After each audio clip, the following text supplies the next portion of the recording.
Hello and welcome to FinextraTV. I'm Hannah Wallace, and joining us in our virtual studio is Ian Watterson from CSG, and we're talking about innovation and agility within banking. Ian, thank you very much for joining us. Thank you so much for having me. It's a pleasure. It's great to have you in our virtual studio talking about a really interesting topic. And I want to begin with getting your take and indeed advice for banks looking to accelerate digital efficiencies whilst also maintaining that human connection element as well, which is really important, isn't it? Yeah, absolutely. And in the modern era of banking with less and less physical branches, the digital connection as banks go through digital transformations is absolutely critical. And it's in several ways that our banking clients need to maintain that connection. One is with the core systems that they have and the personalization of offers in bundles and in multiple channels they need to engage with their customers. And the other is really through, and we're a very AI focused organization at CSG, and we believe actually that can lead to significant personalization of banking offers for people. So, for example, you may want some more lending, either for a mortgage or to buy a car or something like that. And at the moment, banks may have disparate systems that are not able to link together your investments with your savings, with various different kinds of lending. And you'll find that you may be treated like a new retail client by the same division of the same bank, or corporate client for that matter as well. With the systems that we envisage for the future of banking, we'll be able to pull across both pricing and billing and charging, and then personalize the offer to be it either consumers or corporate banking or lending in that example, rather than at the moment where there's a lot of, as I say, disparate, unconnected systems that aren't able to integrate and talk to each other and give you that specialization. That begins with a couple of things. One is, first of all, the core systems themselves need to have that agility, that AI-enabled ability to work with each other, and also to interact with what a critical part of the banks have, which is their core legacy systems that are not going to be swapped out for several decades in some cases. And we need to work with those systems and integrate very reliably in order to give that agility layer that then allows the customer interaction to really personalize and give what you were asking in terms of the personalized, real, almost human to human, whilst it may be human to machine interaction that allows bank to give the specialized offer, the unique interaction, and to remember your preferences and in fact tune those through AI to give new product introductions, new product landings. A great example of this is we work with a new bank in Brazil, one of the brand new digital banks in Latin America, I believe one of, if not the biggest now in the world, digital banks by consumer. And they very much have a VIP status on a lot of your consumers, and those people are offered specialized offers. Every month a new specialized offer, and they sign up to those, and we're part of enabling that. And I believe that's a stepping stone to the future. That segregation of the customer base in order to then tune the banking offers and a whole broad range of offers that allows the bank to capture that customer much more successfully than they might have in the past. Some very good advice to lead off from there. And it all brings into question the importance of trust as well, doesn't it? Because this is a real premium for customers. So tell us, how can banks ensure trustworthiness while also innovating and staying competitive as well?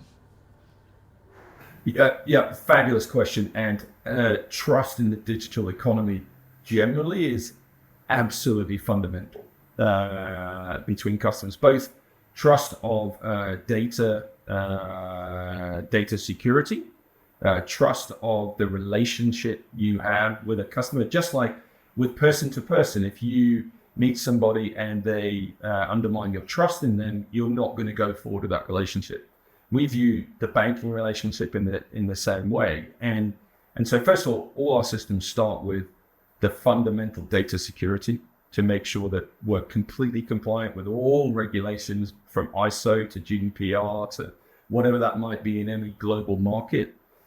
We operate to the highest standards of all, first of all, in terms of that. Might be data encryption or any kind of technology that's required. That's what we specialize in. And then secondly, that relationship that we were just talking about, be it corporate, is hugely important. We're seeing a massive rise in cyber issues across the world. As you're aware, there's a whole industry in cyber security and we work with every major provider to enable that. But also inherently within our systems, we deliberately offer systems that are either on-premise for security-wise, private cloud or public cloud, SaaS, full SaaS, where the systems might not need to be quite as secure as, say, an on-premise, fully encrypted system. So that trust relationship as well needs to be a long-term. Most of our customers are long-term, and most of the banking customers are long-term. People don't switch their banks every week, right? We just don't do that. So we need to build that long-term trust relationships. And part of that is we work with banks such as Commonwealth Bank in Australia to help them on their corporate side, actually, where they might have had regulatory issues within the environment. And a lot of our systems, another one of our major customers is MasterCard in the US. And we were with them when back in the day, all the Sarbanes-Oxley regulations came in, and we built into all of our systems that from the core. So that's what I mean by we operate to the highest level of trusted relationship that there can be, and we built it in from the ground up.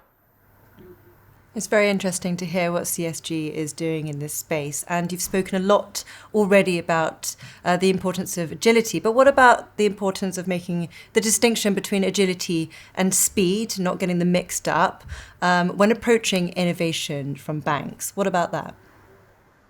Yeah, fabulous question. Fabulous. So this is often seen as a contradiction, agility versus speed. How can you be agile and fast? As we know, now, we all expect everything instantaneous, with every kind of interaction we have with any kind of service that we procure, and in banking even more so. So once you've built that safe, security, risk-averse layer, you then on the top of that need to build an interaction layer that allows you to give that agility whilst giving the innovation and the new offers, everything that I've spoken about, but also allows the consumer to have that trust and that speed of transaction time.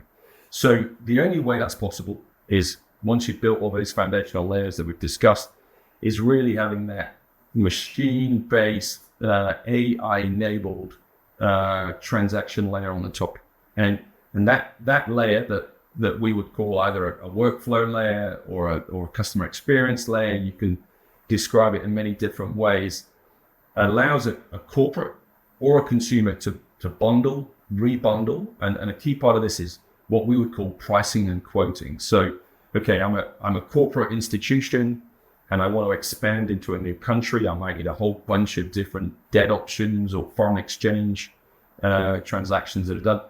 How do we enable that quickly and give the pricing in a real time and enable the bank to authorize that new relationship and give that large corporate or medium-sized corporate or even a small business that's trying to expand into a different area, how do we give them the agility to almost like self-serve, give them that agility whilst, giving them that safety and security and innovation. And that's one of the areas that we specialize in, is that quoting, that pricing, that charging and that billing, and making sure that whole flow is fast and innovative and yet secure, both for small, medium, and large enterprises, and increasingly in the consumer space. Well, some good advice to end on as well there, Ian. Thanks for highlighting the priorities banks should be making. And I look forward to reflecting on those insights further down the line. But thank you so much for your time. Thank you so much. Really enjoyed it.